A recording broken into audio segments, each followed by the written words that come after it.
అందరూ ఎలా ఉన్నారు? నేనైతే సూపర్ కర్రీ చూపిపోతున్నా అండి. ఇది రైస్లో కానీ చపాతీలో కానీ పుల్కాలో కానీ సూపర్ ఉంటుంది.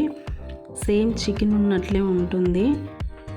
చాలా చాలా టేస్టీగా ఉంటుంది. ఎగ్ పొంగనాల కర్రీ అండి. సూపర్ టేస్ట్ ఉంటుంది. దీనికోసం మనం ఫస్ట్ నేనైతే ఒక 4 ఎగ్స్ అయితే తీసుకున్నాను. దీంట్లో చిటికెడు పసుపు, 1 స్పూన్ కారం, అలాగే రుచికి సరిపడా సాల్ట్, ఒక ఆనియన్ అయితే సన్నగా కట్ చేసుకొని మొత్తం నీట్గా ఇలా కలిపేసుకోవాలి.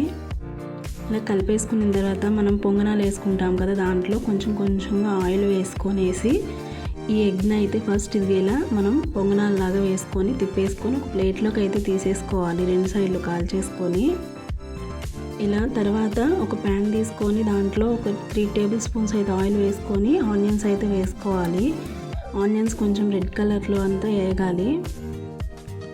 ఇప్పుడు మిక్సీ జార్ తీసుకొని దాంట్లో చెక్క, లవంగాలు, 4 మిరియాలు, 1 స్పూన్ వచ్చేసి ధనియాలు వేసుకొని ఒక 2 టమాటాలు, 4 పచ్చిమిరపకాయలు వేసుకొని ఇది ఇలా పేస్ట్ చేసుకొని పక్కన పెట్టుకోవాలి. ఫ్రెష్గా నూరుకున్న అల్లం వెల్లుల్లి పేస్ట్ 1 స్పూన్ వేసుకొని బాగా వేయించుకోవాలి. ఇలాగా దీంట్లో మళ్ళీ చిటికెడు పసుపు వేసుకొని కొంచెం బాగా రెడ్ కలర్లో వచ్చేలాగా వేయించుకున్న తర్వాత ఫస్ట్గా మనం రెడీ చేసి పెట్టుకున్నాం కదా, ఆ పేస్ట్ అయితే మనం వేసేసుకోవాలి.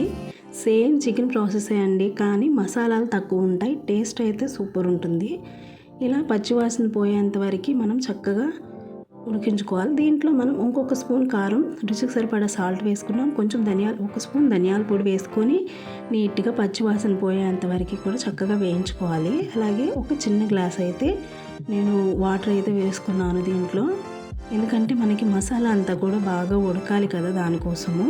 చూడండి, మనకి కొంచెం చిక్కబడింది కదా.